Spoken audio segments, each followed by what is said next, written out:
Bonjour, Geneva. A very good afternoon, everyone, right here in the Palais des Nations, and everyone watching live here on the ILO.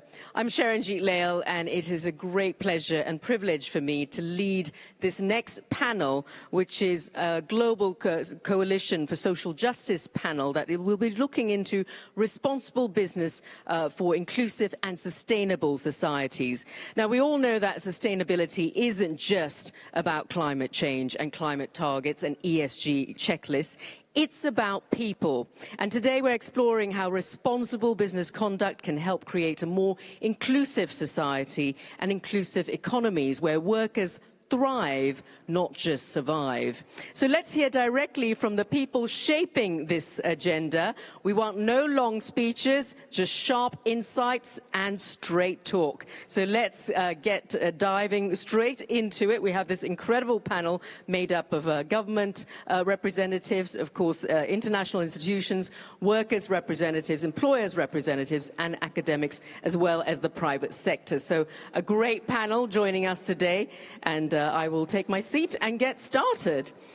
Now, first off, we have Dr. Mansukh Mandaviya from India, and we want to, of course, express our condolences for the very tragic plane crash that has happened in your state today, and we are very, very sorry for this, and we're very grateful that you have stayed with us to partake in this conversation. It's so important to have you here. You are the Minister of Labour and Employment in India, and my first question to you would be to talk about what India is doing in terms of championing responsible business conduct through national policies. What is actually working on the ground in India? What lessons have emerged? And could you share some concrete initiatives that India is currently undertaking to lead and promote responsible business conduct, sustainable investment, and how do you plan to scale these up? So quite a long question. I hope you can give us a little bit more illumination into it. Thank you.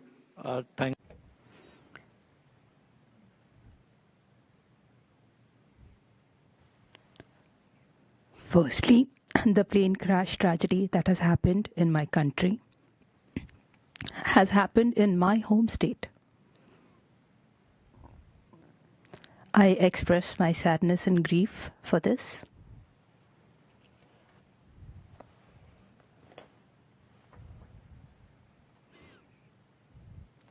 And the questions you have asked?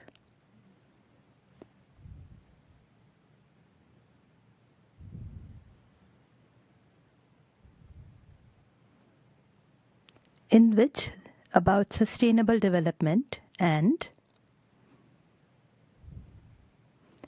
business and working strategy,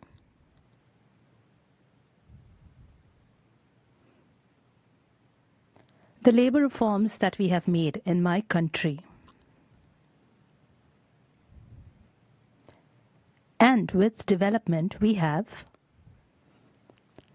always given priority to human rights. Social justice depends on equality. How can we provide equality? Because India is a big country, huge diversity, 1.4 billion population. In such situation, all the time in the country, social security should be guaranteed.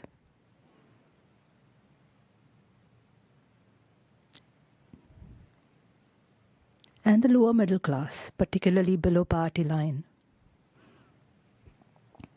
We should be skilling, upskilling such people. And establishment industries should take self-responsibility, should care about their health,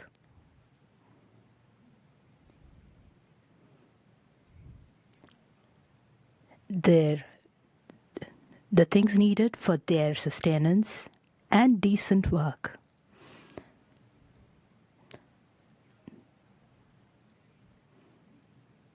The result is that employability is increasing in the country, economy is progressing in the country,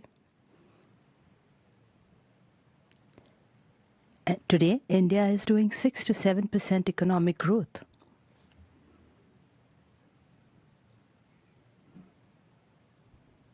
And purchasing power is increasing as well. Job creation is happening.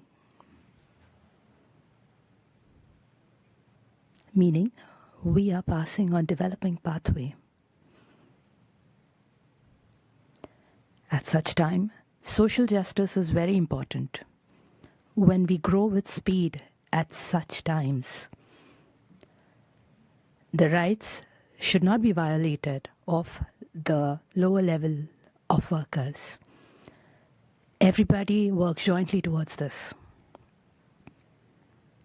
The result is that today, in 2025, in 2015, the social security was just 19%. Today, it is 60%. We have provided that.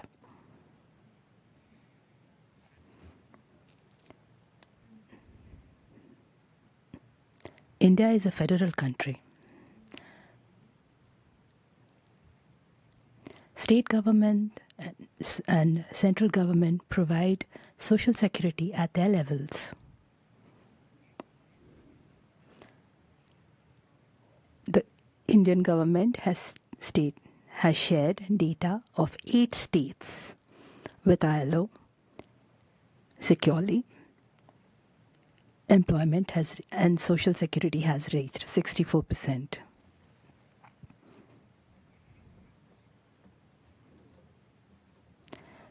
Meaning we have been successful in providing social security to 994 million people. For sharing those insights. And as you say, India is the world's most populous country. It is a real challenge to do what the government has already done, but it has done so successfully, and it's getting even better at doing this. So this is good to hear. I'm moving next to Mrs. Helene Budelige Artieda from Switzerland, of course. This is your home country, State Secretary Budelige. Switzerland, of course, is at the crossroads of global finance and policy. So give us a sense of how you are aligning tools, sustainable tools particularly, with social justice goals, particularly as we sit here as part of the Global Coalition for Social Justice. How are these tools reshaping corporate behavior in measurable ways? Thank you very much for having me. Indeed, it's a pleasure to be here in international Geneva, and I join everyone in expressing my heartfelt condolences to you, Minister. I've been in touch with India a lot, and it saddens me to see this crisis. Yes, so Switzerland, one thing is important to know, we're actually a liberal country at heart. And we are a confederation, so highly decentralized. So Switzerland is actually truly bottom up. So in many ways, we count on our private sector to understand, in order to sort of future-proof your business, you have to pay attention to ESG goals. And I'm glad that you invited one of our multinationals based out of Switzerland who has embraced that principle. So this is a bit the Swiss government, let's say, attitude. We hope that our businesses have understand, in order to prevail, they need to future-proof their business, and ESG is at the core. Now, of course, we also feel that we have to be part of the solution. And that's why in Switzerland, we do work with Swiss National Action Plan for Business and Human Rights. And I have to say, my team is very hard at work, and we're currently in our 3rd edition. And this is helping us, I guess. What is truly important is that you manage these sort of issues, and that you tackle them in a multi-stakeholder approach. So civil society is very, very important to us. We're here, ILO, tripartite. I also see our unions sitting here, so that they play a key role. And then, of course, private sector and us as government. Let me give you because you wanted to have concrete examples. I don't know if many of you know that Switzerland is a global commodity trading powerhouse. And I'm picking coffee as an example.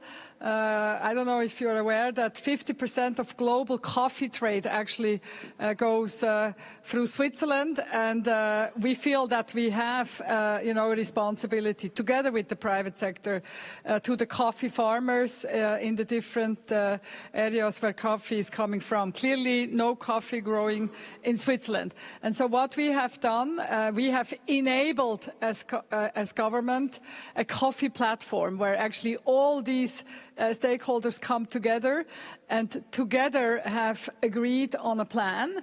We did some initial funding. I think that was important, to get things going. But I'm also happy to report that the private sector stepped in so strongly that time by time we could reduce our financial contribution. And now we have just become, we are part of that stakeholder landscape, but we're no longer in the driving seat. And I think this is an excellent example, and we were so impressed with coffee that we're now repeating the blueprint with cacao.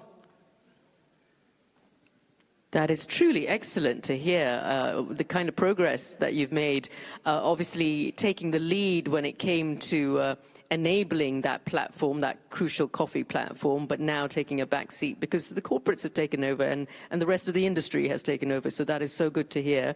Now we move over to Ms. Martha Molema, President of the Botswana Federation of Trade Unions. And Ms. Martha, we're very appreciative that you have joined us. We know you are unwell, so thank you so much for being here.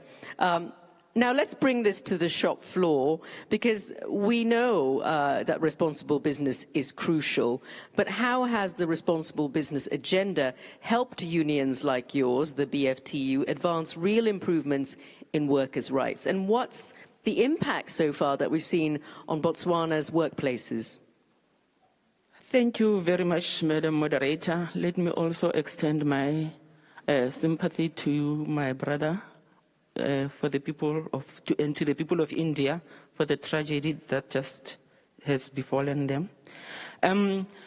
My take is that, responsible business conduct must start with commitment to human rights. Then by human rights, we mean things like, looking at workers' rights. Human rights are workers' rights, or workers' rights are human rights.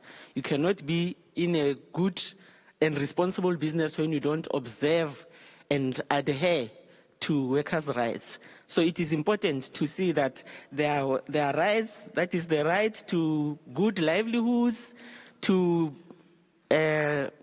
decent wages, to access to health, access to shelter, everything that concerns a human being to say, maybe I'm living a normal life. Those are some of the things that the responsible business conduct should put into consideration.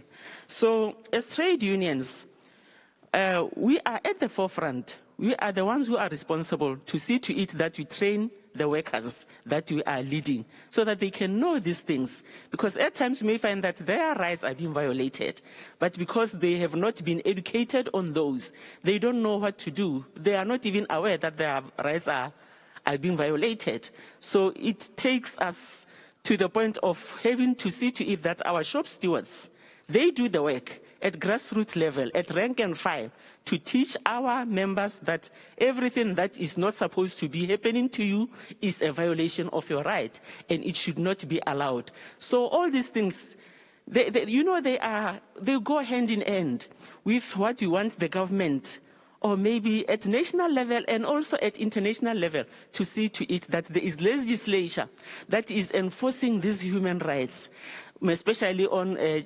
multinational enterprises and their chains, the supply chains. Because you'll find that most of them are only focusing on profits and sustainability, and they never ever want to see that the social aspect is also brought on board. So we as unions, we are trying by all means to go to meet in our tripartite forum with our governments and employers, of course, to see to it that some of these things, we talk about them. Although they are not changing, but we believe that at least at some stage, something will happen. So what is important is that as unions, we have to push for legislature that will be forcing the multinationals and supply chains to have to adhere to these rights at the workplace. We also have to see to it that our members are educated. For example, in Botswana, we have what we call a workers' app. It is an app whereby a worker is able to report something that is not going on well or let me just say a dispute or maybe unsatisfaction at the workplace. So through that work app, they are able to report, and somebody who has the knowledge or some expert will assist them on the steps to take to report that, whether it's a grievance or what, so that they can be assisted. And the other issue that I want to touch on is that our workers, at times they are afraid of being intimidated at the workplace. So they need to be told that their rights cannot be exchanged for anything. They need to know that their rights mean the most. So no employer is supposed to be allowed to step on the workers' rights. So all these things, when you look at them, you can see that it's all about people being taught, knowing what is happening and what is supposed to be happening about their rights at the workplace and stuff like that. Even the wages, you'll find that in most cases, the workers, they are working very, very long hours and they're not paid accordingly. At times, even their contracts, they are given piecemeal contracts, which are not fair because they are not able to have terminal benefits that will assist them in the future when they leave their jobs and stuff like that.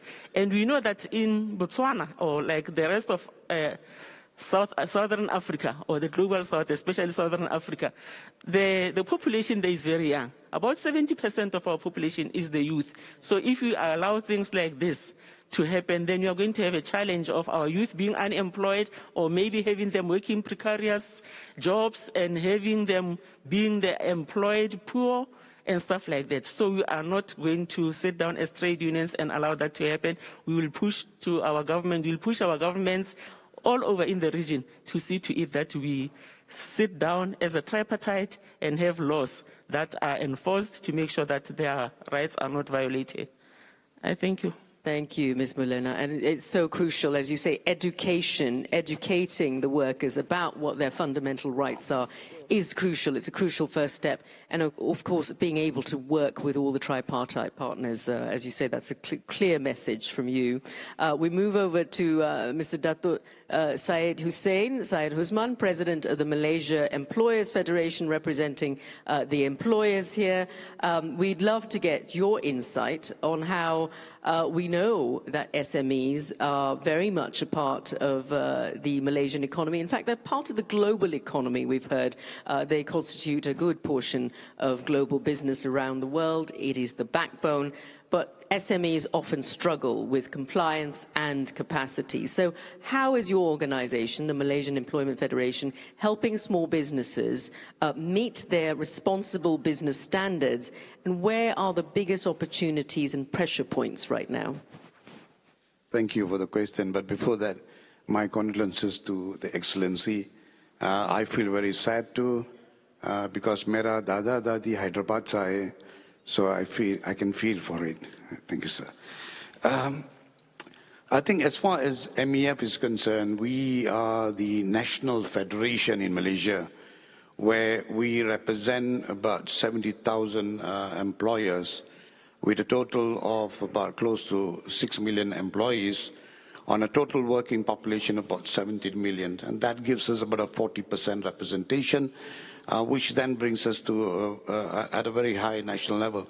To answer your question, I think as far as MEF is concerned, we play a couple of roles at different places. For example, at a national level, by virtue of our position, we sit in many of the policy-making, committees. For example, we sit in the National Labour Council, we sit in the National TVET, or Technical Vocational Training College Committee, we sit on the National Pension Fund, We sit on the National Safety Association. So we get a seat, and by virtue of the size, into these areas, and we are able to be part of the framework of the laws that are coming into the country. Now, here we play two roles because, as you just said, in our country, 80 to 85% are SMEs. And then if you break down the SMEs, and many times we forget, the micro enterprises are much bigger. And they are the growing force because in our country, if you notice, our economy grows at 5%. And we produce about 600,000 graduates a year. There's no way the economy can absorb them. And so majority of the people end up either being entrepreneurs or they get into the micro businesses. So the role that we play at the national level is to ensure that when these policies are made, the policies are divided into the large organizations and the SMEs, because we can't apply one single policy. If you apply one single policy, you'll soon find that the micro enterprises and the SMEs will not be able to meet that. And that's where we would fight with the government or discuss with the government to have same policy, but the end results have different time frames. Okay? One example recently, when the government came up and said, based on the national safety standards, every employer with more than 20 employees should have one qualified OSH person on site. Now that's great for multinationals and even large or medium-sized enterprises, but that can never work for SMEs and more so micro SMEs. So therefore, we have negotiated with the government by saying, look, as far as the large boards, the medium large, you can implement immediately, but for SMEs and micro, we need between 2 to 3 years to go. So one big example of where we play the role in terms of laws, and there are many other laws that come through. But at the federation level, where we really help businesses survive and they are able to sustain, is in terms of skills training. Under MEF, we have an academy, and the academy consists of about 50 people who specialize in either managerial training or TVET training or even OSH training. And this is where we, when we take the government policies and requirements, we go down to the SMEs and we go down to the micro enterprises for two reasons. One, they are small and they don't have the financial capacity to come and get certified. So what MEF does is we ask the big companies to sponsor this, the smaller companies, and two, we ask the government to give us a grant. And we make sure that every single micro enterprises gets this training, gets this exposure. They understand what the laws are, and train these people. So that is necessary in my country, at least. As I said, if you look at the supply chain of talent, the supply chain of talent actually starts from the micro, because many graduates get into the micro organizations, they move up to SMEs, and when they have better opportunities, they go up to larger companies and then go up to the multinationals. And if you don't prepare these people at the micro level, then you are not going to help them sustain themselves, develop themselves, and learn. So this is a broad role that we play. That's wonderful to hear exactly how in tune you are with the SMEs that you're helping, and how, the requirement is for specialized policies to really protect them to thrive, not just survive, which has been a theme of what we've been saying today, part of the social dialogue. Now, Ms. Rebecca Greenspan, of course, no stranger to all of us, the Secretary General of UNCTAD, welcome to the dialogue. Obviously, UNCTAD has a very clear view of global capital flows. So tell us a little bit about how sustainable investment strategies are shifting away from traditional investment, the business as usual that we've been hearing about. And what is UNCTAD doing specifically to ensure that these flows lead to real jobs and inclusive growth? Thank you very much, and also my condolences to His Excellency for the tragic accident. We feel for all of those that lost their lives. Thank you very much for inviting me, and I think that is very proper that we are doing this in the human rights place, yes, with this wonderful ceiling, and that has done so much for the human rights of the whole world. Let me start by saying that the sustainable finance market has grown in an amazing way in the last years, representing $7 trillion right now. And that is the most dramatic shift of finance that we have seen in history. So really something is happening, no doubt. But what has happened and what we observed in 2023 was a drop of new funds coming to the sustainable finance market, a drop of 60% of new flows. And why? Because of mistrust. Suddenly, the public is having doubts about what many call sustainable, because there is the form of accountability and compliance is not very clear and not necessarily good everywhere.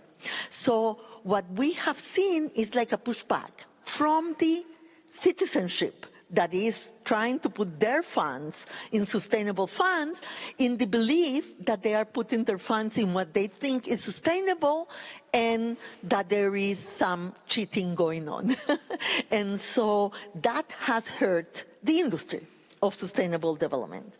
So we have something to do here. We have to have really compliance and accountability that can rebuild the trust with the public for this to continue being a very important way of getting to the Sustainable Development Goals and to the sustainability in growth. This is the first point. My second point is that even if we have seen such an important growth in sustainable funds, they are not going to the vulnerable countries. And this is the second problem. So they go to developed countries, most of it, to some emerging markets, a part of it, and to the most vulnerable, very little. For example, the foreign direct investment in Africa is only 2% of total foreign direct investment in the world. Or let me give you another. Pode deixar que eu vou. Em energias renováveis, onde temos os países emergentes no país. Renewable energy is getting to Africa. So we have a problem not only of the funds, and I remember this phrase from a friend of mine, from Achim Steiner, saying, there is money, money, money everywhere, but I don't see the money when I want to see it. And this is happening, yeah? So we talk about the trillions of dollars that are possible to assign to the right causes, but it's not getting to the most needed. And so here is where we say we need to change the international financial architecture so we can crowd in private investment with public investment of the multilateral development banks, so the projects that are profitable, that are good for the people and for the planet will take place in the places that matter. And that is a huge element of what we do. Yes, to raise awareness, to give analysis and research, and to build capacity. And you were talking also about building capacity in the SMEs, building capacity in the workers, building capacity in the government and the laws. Well, we build capacity in the countries to be able for them to have better investment frameworks, to negotiate better investment contracts, to really have more government, but also capacity in the communities and in the private sector to do the right thing.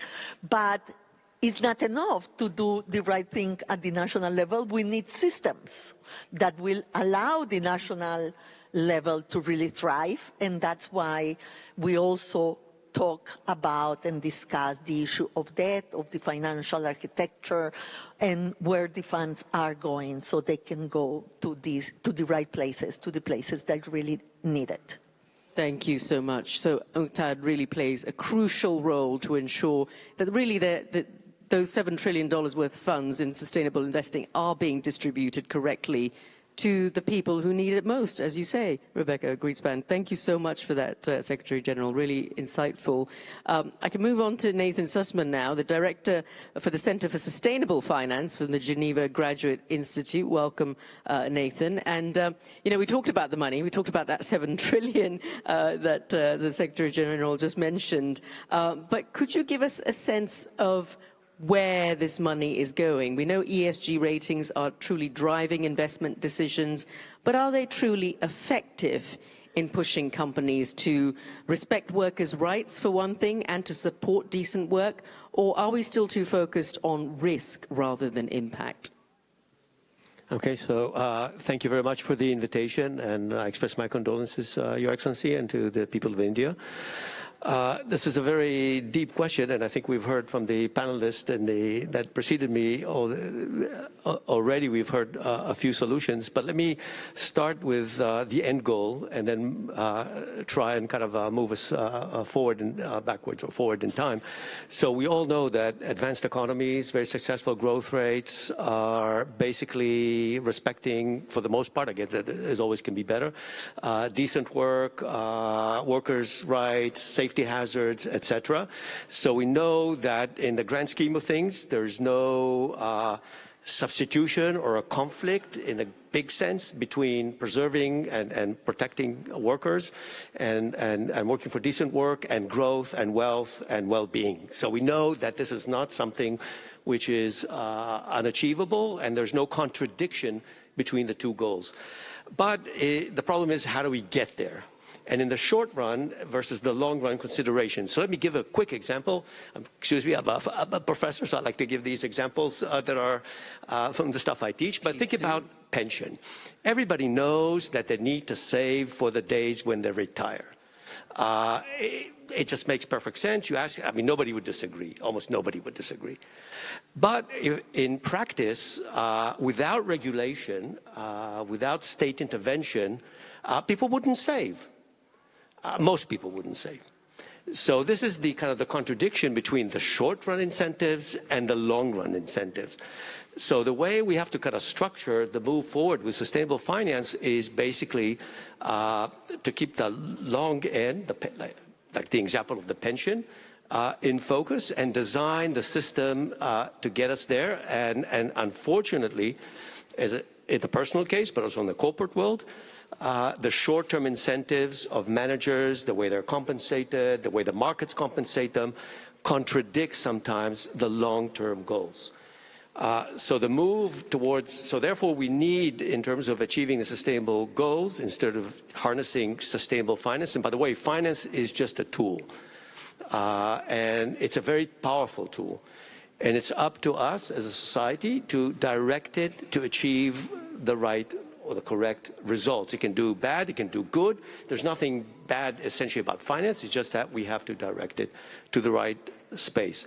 So I think the start with ESG compliance, I think it's a good start in terms of saying, trying not to do harm, ticking a box of not doing harm. And I agree with my colleagues here, Rebecca also, that there's a lot of greenwashing and impact washing and ESG washing, but what's the alternative?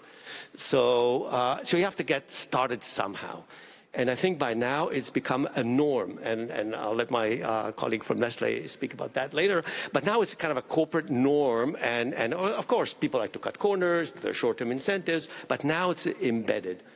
So I think it was necessary to get this first kind of do no harm, ESG, box ticking or whatever, compliance, and it's not perfect, and we still have to perfect it to move us forward. The next stage is impact, is actually generating investments that achieve impact, not just ticking the box of doing no harm, but also promoting sustainable growth. Again, we know that the end result of growth, again, if we look at the high-income economies, is obviously in terms of decent work. I'm not talking about the environment. We're talking about decent work here. Is sustainable. It doesn't contradict in any way wealth and income. So the impact investment is, in the long run, profitable. So the main channel, as I see, and I'll talk later, I think, in the second round about more specific examples, is how to get, in the end, patient money to support impact, and the impatient money to respect regulation. And we need to have the two, because we always have this impatient money, this impatient reward system, rewarding managers on what did you do this year, what is your profit this year. And it's really hard to incentivize managers in the corporate world or even in the government sector to think about 20 years. Because in 20 years, I don't care my bonus in 20 years. I care about the bonus next year. Very well said, Dr. Sussman. I think that's truly so insightful, because you've outlined very pragmatic ways to achieve the right goals, the goals around sustainable development and the social dialogue that we've been talking about. So thank you for that. Now we move over to Nestlé, the multinational. So thank you so much, Lucas Sabo, the Manager for Global Public Affairs for Nestlé, for joining us today. Now, Nestlé operates across many, many different countries, and I guess that's the nature of a multinational, with wildly different rules and regulatory environments. So how do you ensure responsible business conduct stays consistent across all those different geographies and are enforceable as well across such a vast and complex global footprint? Yes, well, first, thank you so much for the question, and I want to express my condolences to His Excellency and our friends and colleagues in India. There was a plane crash in my hometown this year, and so I feel your pain and what you're going through, so deepest condolences. But I think it's a great question, and thanks for being here. And I want to kind of zoom in a little bit on one component of that question, and that's really around, the size and the complexity of the supply chain for a multinational food and beverage company, because I think often it's somewhat understated or not fully comprehended. And so I have a few statistics and facts just to share. First, about our own operations. So for Nestlé, we operate about 400 food manufacturing facilities around the world and employ about 270,000 employees that man those factories, that work in our corporate headquarters, that work in our research and development centers as well. And so, it's what you'd expect from a large multinational. But when you then start to look further upstream into the supply chain, you'll learn that we have 150,000 suppliers that we're working with. And so these are entities of all sizes which we have business relationships with, which are supplying us with the inputs that we need to make food, essentially. And most of these inputs come from the farm level. And so as you trace up the supply chain, you'll learn that, in terms of the number of farms where the commodities come from in our supply chain, it's between 5 and 6 million farms that are scattered all across the world. And so, yes, it's a very complex situation. It comes with its fair share of challenges. But we are, putting our front foot forward and are tackling these issues head on. For us, our human rights framework and roadmap is really the guiding framework that we have internally to work on these issues. And so it's deeply rooted in due diligence. So it's designed to increase our due diligence both within our operations, but then also throughout our supply chains. Due diligence has been, an excellent exercise in terms of leading us to prioritize which issues we're facing in which countries and which commodities they're affecting, right? And so that's been a really helpful exercise to help us to then channel our resources into the right areas, because we can't be everywhere doing everything all at once. And so where can we have the maximum impact with the resources that we have dedicated to these issues? So within here, we've identified a number of salient issues. We call them our salient human rights issues. These are the vulnerabilities. It's everything from, as you may have assumed, child labor, forced labor, living income, indigenous peoples' land rights, worker safety, so on and so forth. So it's very broad-reaching. We've identified that these issues impact 14 of our raw commodity supply chains.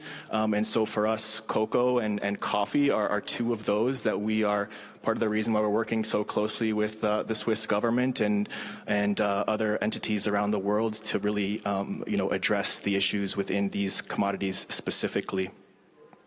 And then, it spans across 20 different countries. So again, just the complexity and the widespread nature of the issues. To address the issues, we have developed internal action plans. And so that's really, the tactics behind what we're doing. I won't get too deep into it, but it's the operational component, the grassroots programs that we have with many what we call implementing partners around the world. And then the advocacy component, right? So working with governments and other stakeholders as well to create this enabling environment that allows us to tackle human rights issues. From our perspective, I think we've had some success, and some of the reasons why I think that has happened. First, we have a very strong governance structure, and so this allows us to drive these initiatives, throughout all the levels of our organization. Our human rights work is endorsed by our board of directors, by our executive board, by our CEO. So we have a clear mandate of the direction that we're headed. Also, at sort of the middle management level, we have an internal steering committee that's multifaceted across different functions, and so that helps us to make strategic decisions and drive the programs forward. And then at the country level, we have individuals sitting in each of the markets that are really charged with implementing the grassroots programs. So it really is a top-to-bottom and bottom-to-top type of initiative that we're engaged in. And then finally, just want to comment on the partnerships, right? So we couldn't do this alone. Yes, we've invested here, but the partnerships are absolutely crucial. Many of those sit in this room. So the ILO, the IOE, some of our government partners as well, of course, in Switzerland and others. I mean, it's becoming more and more important as due diligence legislations are moving forward, and so that's helping to raise, I think, the floor around human rights due diligence across many sectors, so that's been very helpful. And I'll just close with, yes, we've invested a lot in these systems, in these frameworks. It's not perfect. It's an evolving process. We have issues. We're constantly learning, and we're constantly refining our initiatives internally and externally to really, drive forward our positive impact on across humanity and across the world. So I'll leave it there, but I think it's a really, really great question. Yeah, thank you, Lucas. And that was a great answer. Thank you so much. It's so good to hear all the different things that Nestlé is having to grapple with and is doing on the ground to really, really ensure that you have the best and most sustainable supply chain. That is a very complicated process, so I think all our hearts go out to you. Now, back to Minister Mandavia from India. I think you've heard from the others as well, talking about the crucial need for partnerships to work with different stakeholders. So.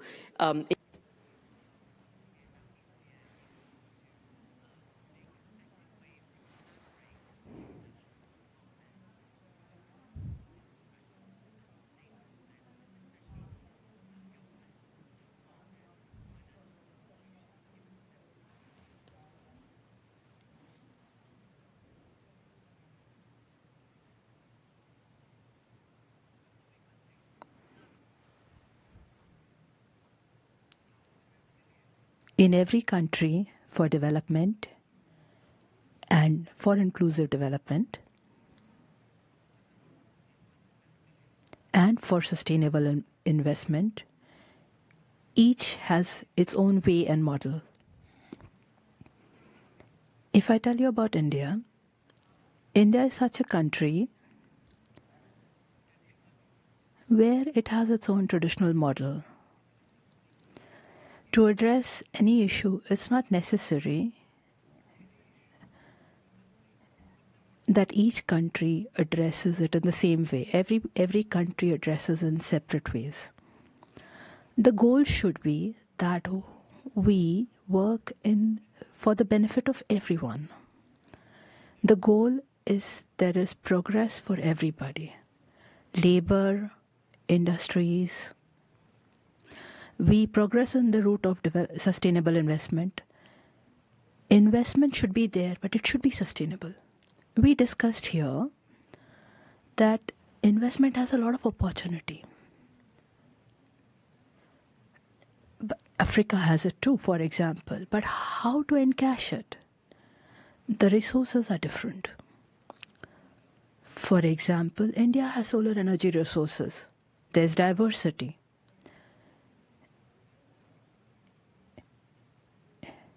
It has 3 different seasons at the same time.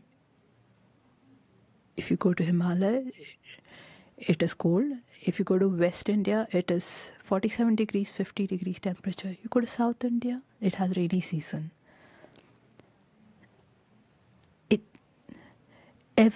Every part has a different environment. So different models are applied in different places. Every industry works on its own ecosystem. In such a situation, the people who work there and the investment that comes there. So how is this investment coming? In which industries? It comes more in some industries. These are typically labor-centric industries. When such investment happens in labor-centric industries, it converts automatically into production and development. When that happens, that is what I call sustainable investment, because it generates employment. And secondly, it fulfills public requirements. The way mechanization is happening in industry, the way technology is being used, the way AI is coming. There was a good discussion yesterday about whether AI is beneficial or not. Will AI eat up jobs? There is one experience that a decade ago, World Bank had made an assessment that IT sector is eating up jobs. But the experience after 10 years is IT sector has come, facilities for public has increased, and employ has been generated. Similarly, what will happen because of AI? There is a threat, but there are opportunities. But the threat is not due to AI. The threat is how AI will be used by the people who are going to use it. If we do not use it positively, then it's a threat. But if we use it for the development and progress of humanity, it's a positive impact. Hence, development, for example, every country has its own model. And we will address as per the model. For example, when COVID happened, I was the health minister. During COVID crisis, our philosophy taught us we have service. That's our culture.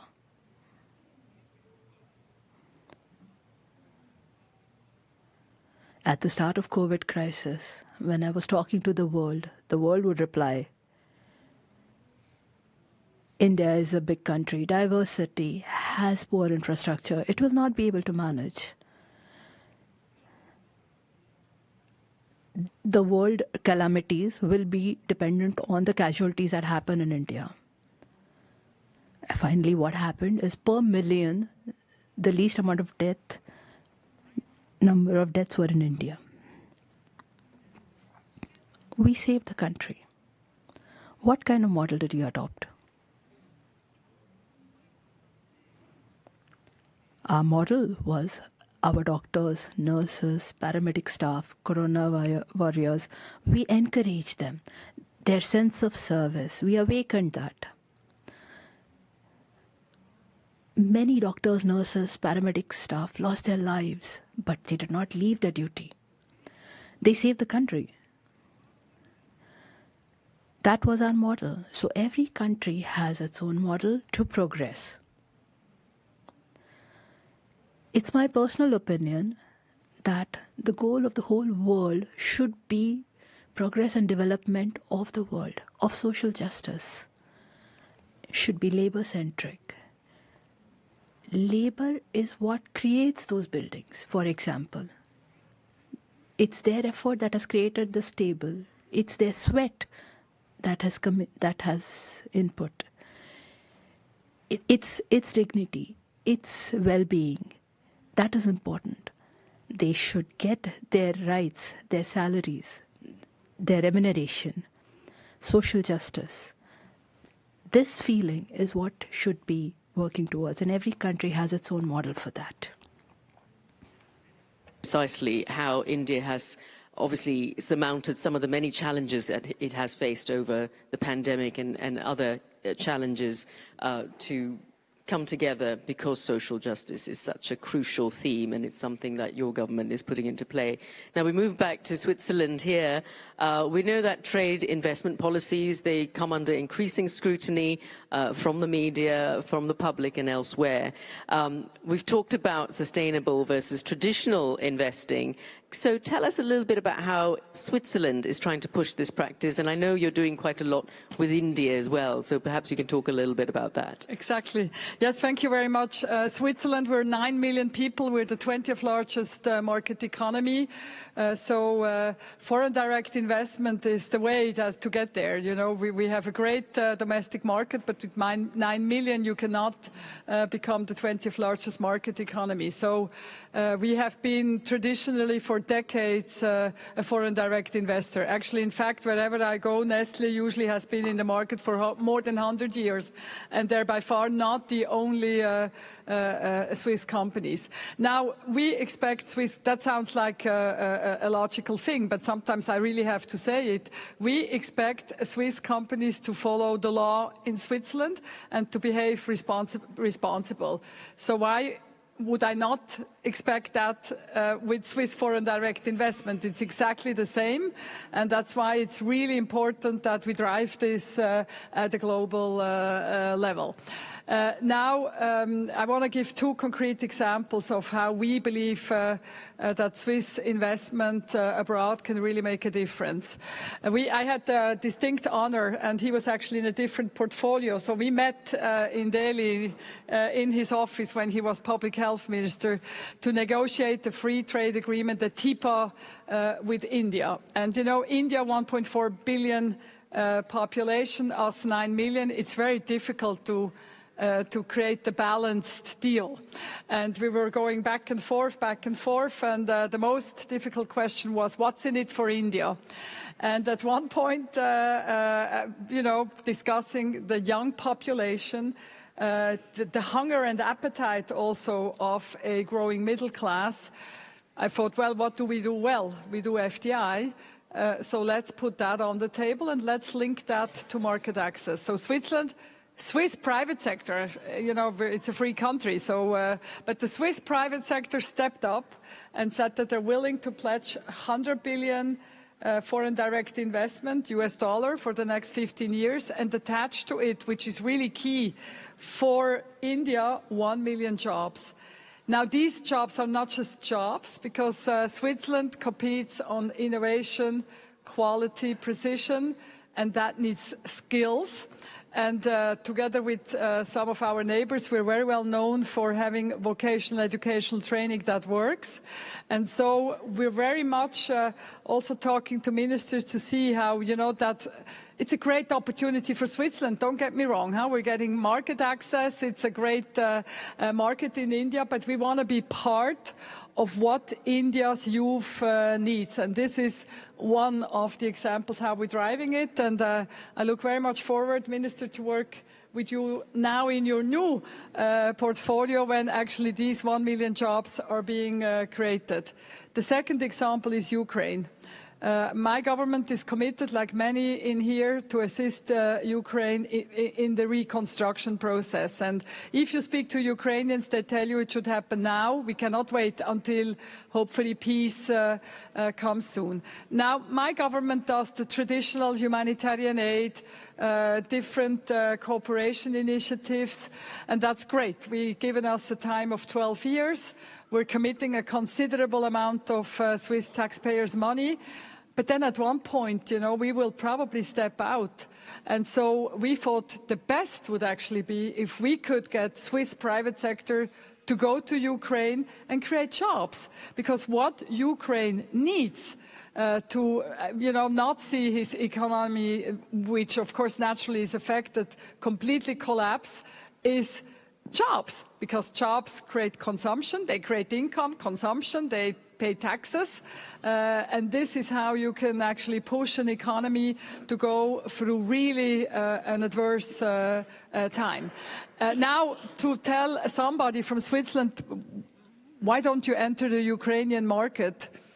Well, they hesitate, of course, if particularly they don't know the country and given the circumstance. So we said we really need to support this. And we have put out the pledge for Swiss companies who operate in Ukraine or who would like to go to operate in Ukraine, and they will get some government support, financial, which they're not used to because we really do not do subsidies or industrial policy.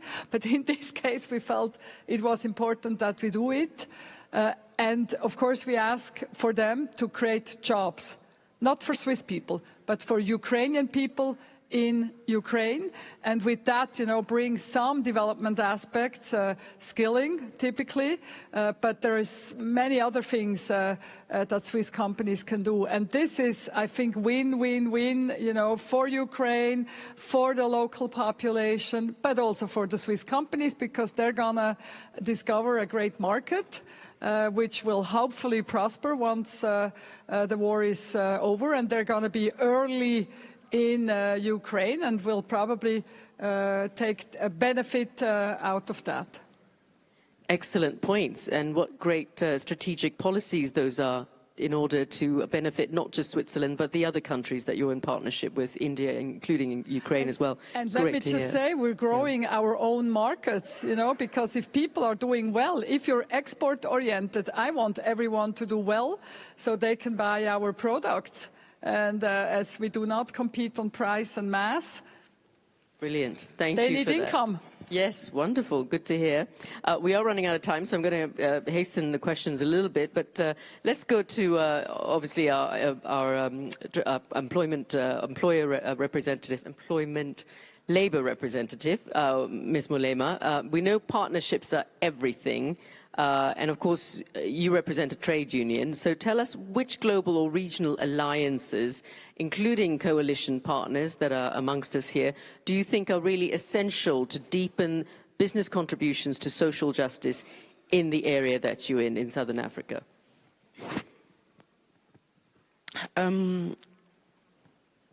Our country, Botswana, is a member of the ILO Social Global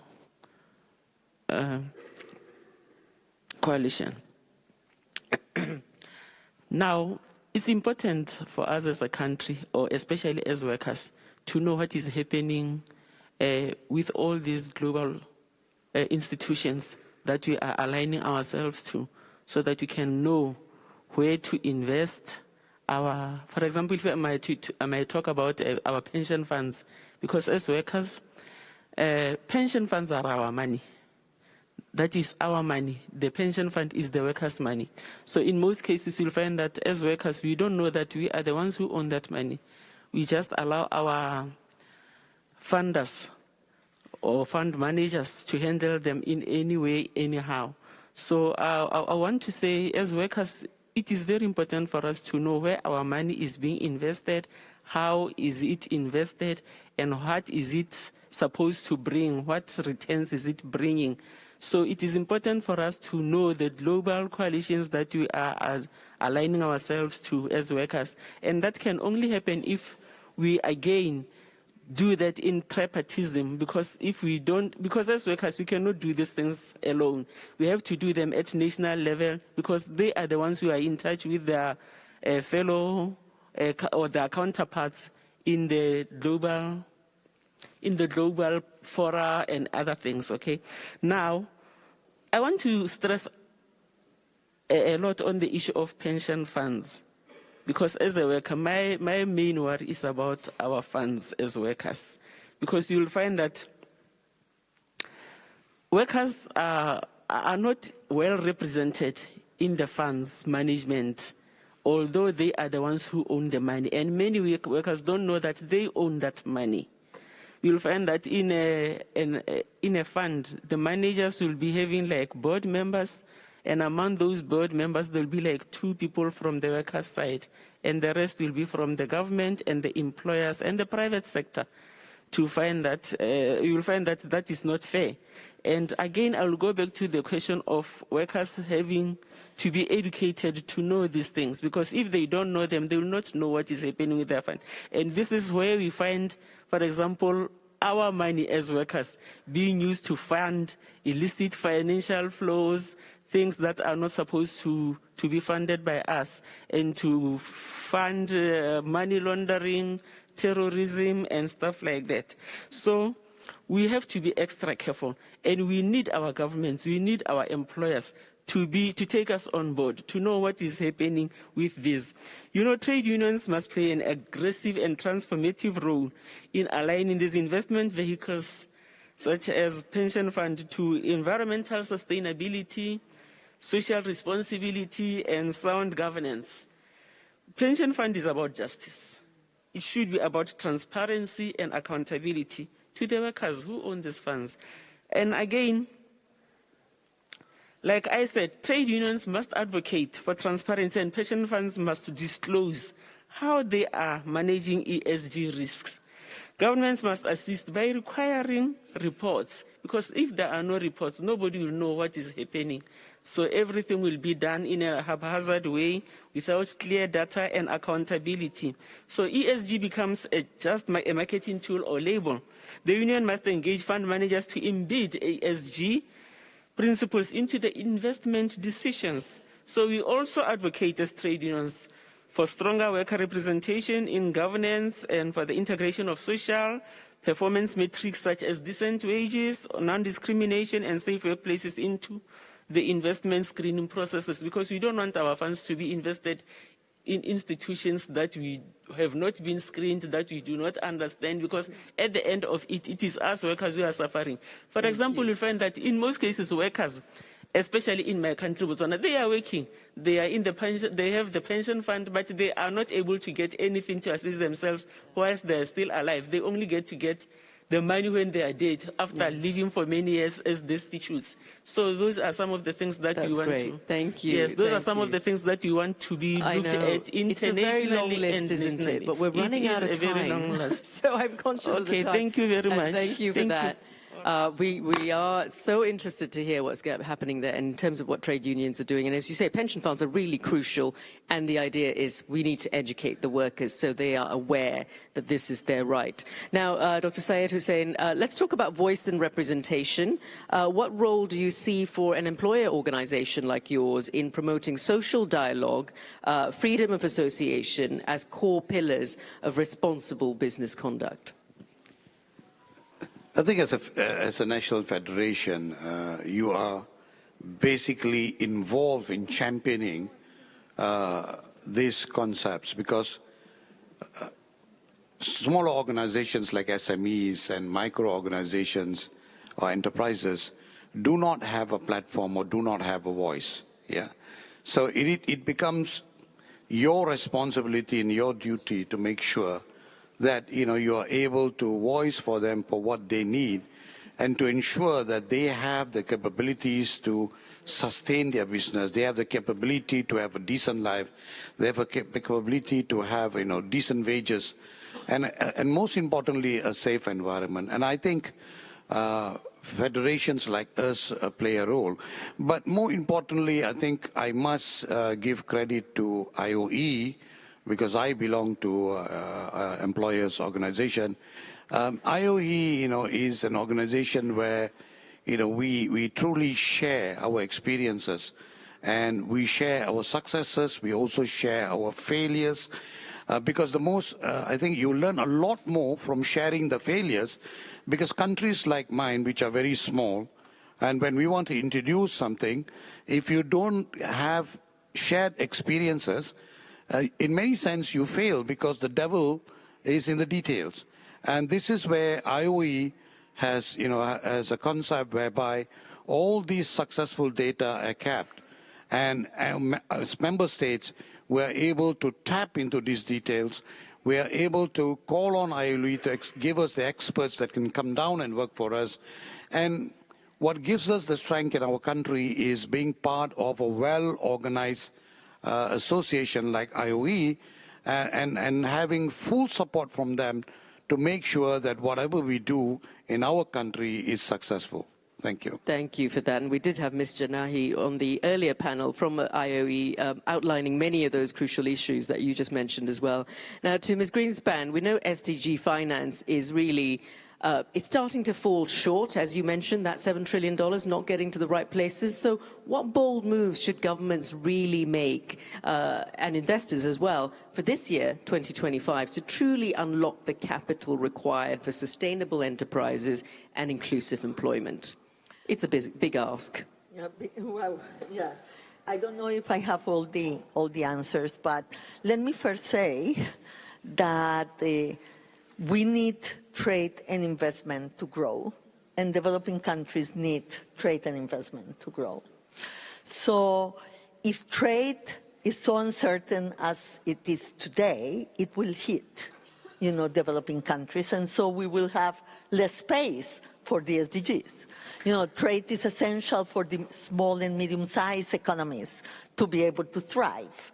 And the uncertainty that we have today in the trade space is not helping these countries to really be able to have strategic and a plan ahead because of the tariff war. Actually, let me give you only two indicators. We made a study of how much, for example, all the small island developing states represent on the deficit of the U.S., 0.4%. How much all the least developed countries represent of the deficit of the U.S. is 44 countries. How much? 1.6%. Yes? So we have been a voice to say we call to look again at the tariff and spare these countries of the pain, because they really are not the problem that you are trying to fix. So this is my first point. My second point with respect to trade and the possibility of these countries, and Minister, you referred to cocoa and coffee. Yes? Still, for example, what the coffee growers receive from every cup of latte is 0.6%. Yes? What DRC receive, being 70% of the cobalt of the world, what DRC receive is 3% of the total value of what they export. So there is something here if we want these countries to really be able to be reliable on themselves. Trade has to play a role, but fair trade have to take also center stage. We need to diversify these economies. We need to add value. And so they will have more resources for their own domestic objectives with respect to the SDGs. And my final point is about finance. I think that there have been some innovations that are very good for finance of the SDGs. The blue bonds, the green bonds, the debt for environment swaps, I think that are good elements of what has to be the mix that we need for the future. But the problem is that that will never be enough if, as I said before, private investment doesn't come to these countries.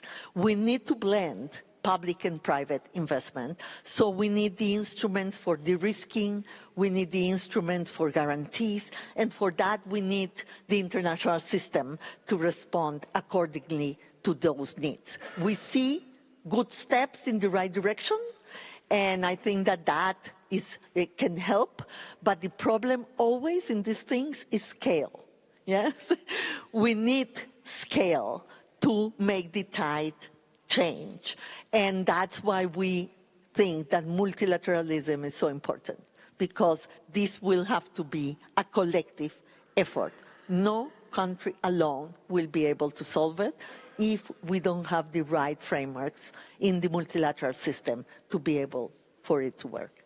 Thank you so much, Secretary General. And I believe you are very tight on time and will have to leave us right now. So thank you for participating and clearly articulating such crucial points. Please, a big round of applause for Secretary General Rebecca Greenspan from UNCTAD. We are running a little bit late on time, so apologies. And also, I know as an audience, we will wrap up soon. Nathan Sussman, let's go to you because we talk about these practical financial tools that we need, these accountability frameworks as well that the Secretary General just mentioned. What can employers and workers actually do and count on to drive sustainability finance, not just in theory but in practice? Okay, so thank you for the question. So for the benefit of the time, and we're late, I'll briefly give a couple of examples. So I agree with Rebecca that the main issue is scaling up. So I can give you a couple of examples of very successful endeavors. We can give one example, which is always when you search for these things, pops up first, this private equity fund called Leapfrog. So they always pop up, but somehow they're not replicated. So Leapfrog is a private equity firm that actually does all, quote unquote, all the right things in terms of mobilizing funds to sustainable causes, including decent work. They have engaged with third-party accountants to verify their impact. They follow the guidelines of the IFC, the World Bank, but they're just this one example. And the question is, how do we scale things up? And in the end, going back to your pension fund story and my pension fund example in the beginning, most of the financial assets in the world are managed by pension funds. It's close to between 70 and 80 trillion dollars. Now, if we just divert half of the management fees of these pension funds to sustainable investment, FDI investment in low-income economies and even lower middle-income economies will more than double. So we're talking about a very small fraction of these funds. So the idea is basically in scaling up. So there's these private equities, they're all nice stories, but they're very limited in terms of scaling up. Blended finance is limited because your partner is a government and the government is constrained. So that's why it's capped. It cannot increase forever because the amount the governments can actually blend in is limited. So I agree, in the end, it's a private sector and it's getting the pension funds, the big money, which is also patient money, to actually flow in the right directions. It may be in collaboration with the successful private equity stories that we have seen.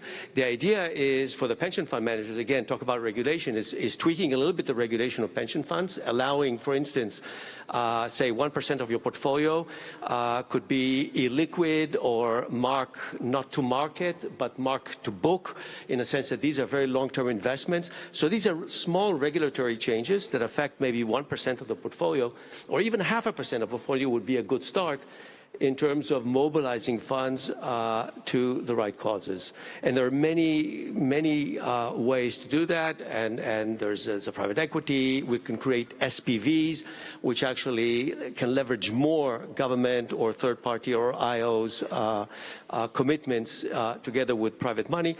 But there is some need to be some change on the regulatory part on the pension funds in order to incentivize them to pursue these investments. And we don't need a tectonic shift in terms of investment practices.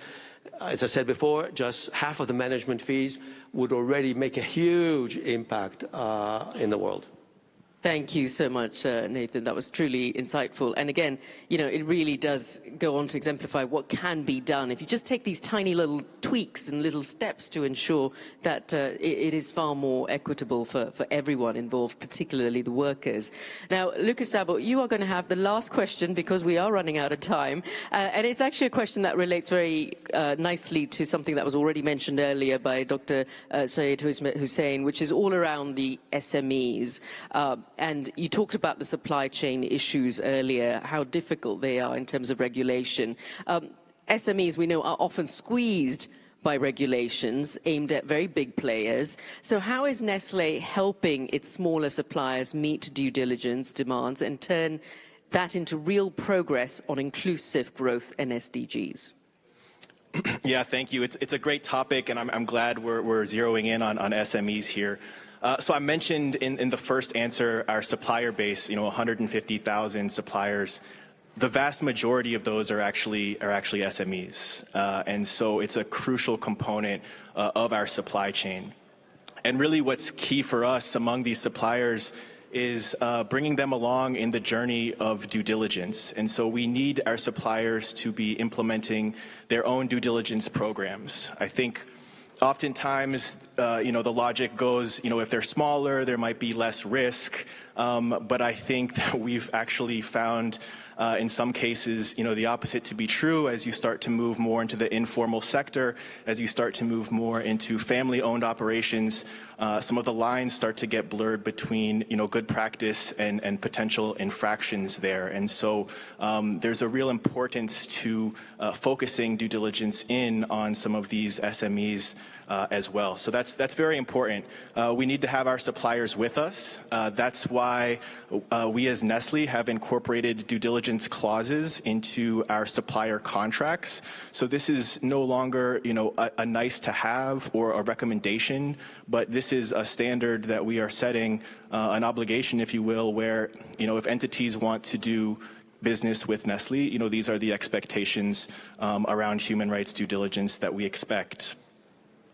We recognize that not every entity has the same level of resource, and so the programs need to be tailored and commensurate with the size of the organization, how long it's been around, the complexity of their operations, and so we're certainly open to working with our partners to build those programs in the correct way.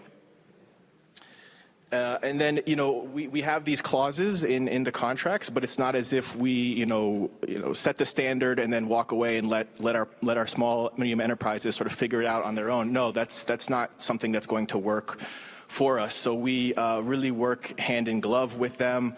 We've developed a number of capacity building tools and resources. I have a couple examples. One is called our maturity assessment tool. This we give to our suppliers, and it's a self-assessment where they can identify, based on their company dynamics, is the due diligence program actually at the right level of robustness for what is required. And if it's not, then that's really the starting point between us and them for what's needed to bring them along to the level that is needed. Just one other very quickly, I'll talk about, it's a human rights palm fund, and so our palm oil suppliers are able to apply for this fund once they've conducted their own due diligence, they've identified gaps and have taken steps to address those gaps. They can then apply for this fund, and so there's a financial incentive there from the business community to help to bring them along as well. So yes, we remain committed to working with our medium-sized, small enterprises. They're an important component of our supply chain, and really at the end of the day, their success is also our success. So we are fully invested. Thank you. Well, thank you for that. I'm afraid I will bring an end to our session now because we are running out of time. We usually end with a final thought from everyone, but I think we are so strapped for time. We want to thank our panelists today for their clarity, their conviction, their commitments. And in fact, if one message came through today, it's this. Responsible business is no longer optional. It is the foundation of resilient economies and inclusive societies. And from what we've heard from everyone here, the tools do exist. We can make it happen, and we can indeed ensure that we will continue to contribute to this global coalition for social dialogue. So now, please remain seated. I will hand back the floor to the President of the International Labour Conference, Mr. Edgar Moyo, Minister of Public Service, Labour and Social Welfare of Zimbabwe, to resume the special seating. So please remain seated, and a round of applause, please, for our wonderful panelists.